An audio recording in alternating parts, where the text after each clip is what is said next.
I'm Jim Cedar, editor and publisher of the Wine Inquirer. I'm in the tasting room of Callaghan Vineyards this afternoon, and you might think that Kent is opening up a retail wine store with a number of bottles here on the table, but in fact, these are all different components that will eventually be mixed and matched to produce a wonderful final product later this year or perhaps next year. And why don't you speak to us for a little bit about what you do with all of these components? Well, we have a lot of varieties that are planted. You end up, in any given year with, I think we have 12 wines on the table, 11 of which are dry. From the beginning, ever since we started in the business, our first vintage was '91. I've always thought of blending as being the best way to handle the wines here.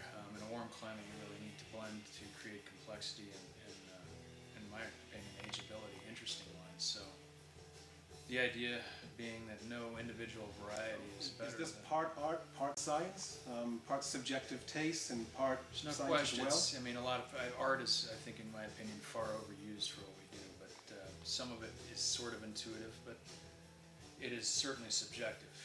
And that's one of the we just did a barrel tasting with many people in the room, and usually they never get to taste the components.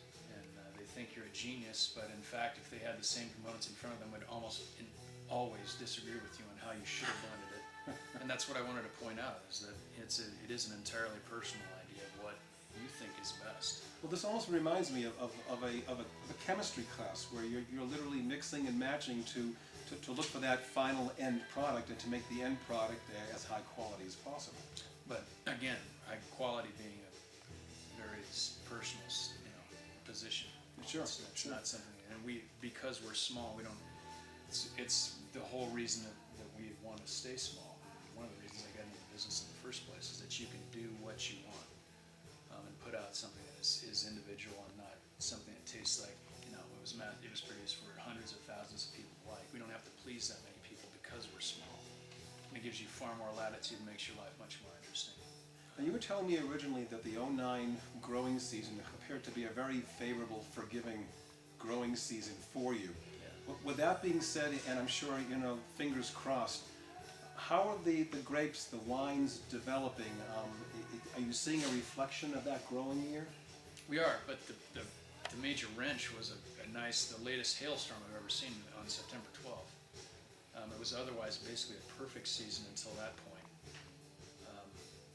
But that being said, the stuff that we have in the barrel and we just tasted today is some of the best wine I've ever tasted. Well, you have your very valuable sidekick, the cylinder, sitting up here in the middle of the group of wines. Why don't you tell us about how you work with that in your chemistry class? I would periodically just go through the barrels, and from your own experience, and also, obviously regional.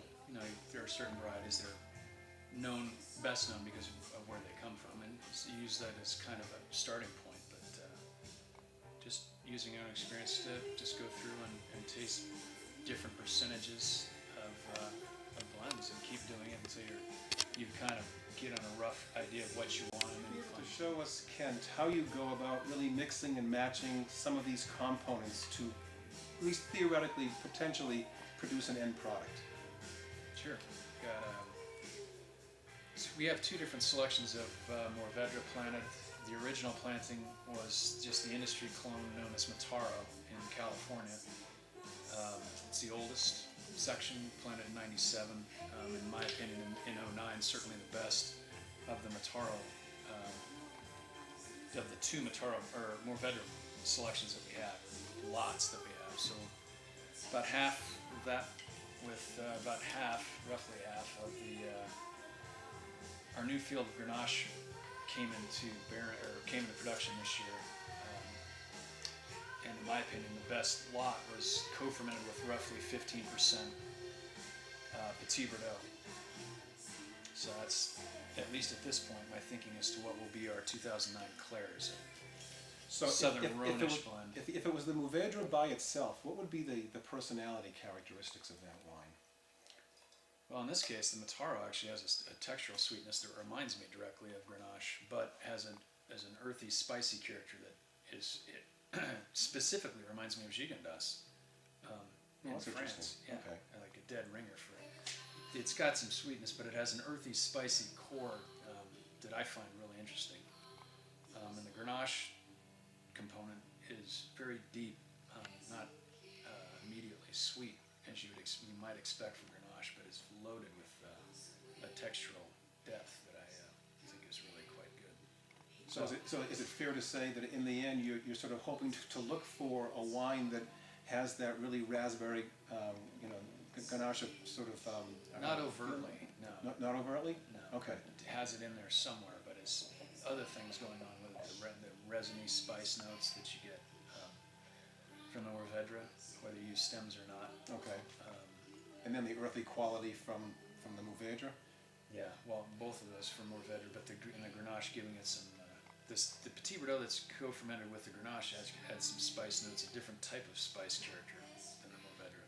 And the Grenache will ultimately yield a sweetness, a textural sweetness, and deep black fruit, direct black fruit character. But it's not necessarily the most aromatic at this point, but over time I think it'll be really, really good. And you'll be sort of tasting this as you go along the process? Oh yeah. Okay. Yeah, absolutely. I haven't made the decision yet, but I think that's basically where I'm headed. We might include one pungent 500-liter barrel of some of the lighter Grenache for its more direct raspberry character. And are you finding similar sort of positive vibes, if you will, about the way that the whites have evolved so far? Yeah, very happy with the whites. Purchased fruit that we got from a grower in Cochise County, Grenache Blanc, Verdelho, Portuguese white, and cross symphony between Muscat and Grenache Blanc. Okay. Very nice. Okay. One last point I'd like you to share with the readers, and that is, I think when people think about Arizona wines, they don't think about the concept of a port. And you shared with us this afternoon a port that is just absolutely luscious. Certainly you can tell it's going to be enjoyable right off the bat when it comes out of the bottle, but also has some aging potential as well. Can you address that for a second? Yeah, well, port, I mean, in warm climates, port, generally is always, warm climates are where port's made. And there's no question the kind of density and concentration you get in Sonoita specifically, the density of tannin and structure here is well suited to port production, which isn't necessarily true of other areas in the state. Ageability, this is actually is pretty forward for us as port style wine goes, but should have no problem aging well in the bottle for 8-10 years without question. And again, it's drinkable now, so there's plenty of years you can enjoy this. Well, you certainly have a lovely line of wines here, and it certainly seems as if Mother Nature cooperated with you last year, and whether Until it be the very end. Yeah. But it still didn't seem to make much difference, actually. And at this point, if vintners such as yourself can just help sort of guide and steer this final process, I'm sure you're all hoping for perhaps one of the better expressions of Arizona wines. There perhaps should ever. be a lot of good Arizona wine out from 2000. No question, should be a lot of it. Well, keep your eyes out, everybody, for this vintage. Some of these wines, I think you said earlier, will be, at least a few of them, bottled by the end of this year, of 2010. Yeah, some will be out in November. Some of the easier drinking, we'll probably do a varietal Grenache this year. Okay. From the first lot, that's a little lighter, but very, typical Grenache. That'll be bottled reasonably early and out in November. But a lot of these things it's a more structured vintage. Will benefit from a little additional bottle aging and barrel aging. So some of it March of next year and November for some of them of next year, 2011. Well, keep an eye out for the '09 vintage. Could be one of the best ever.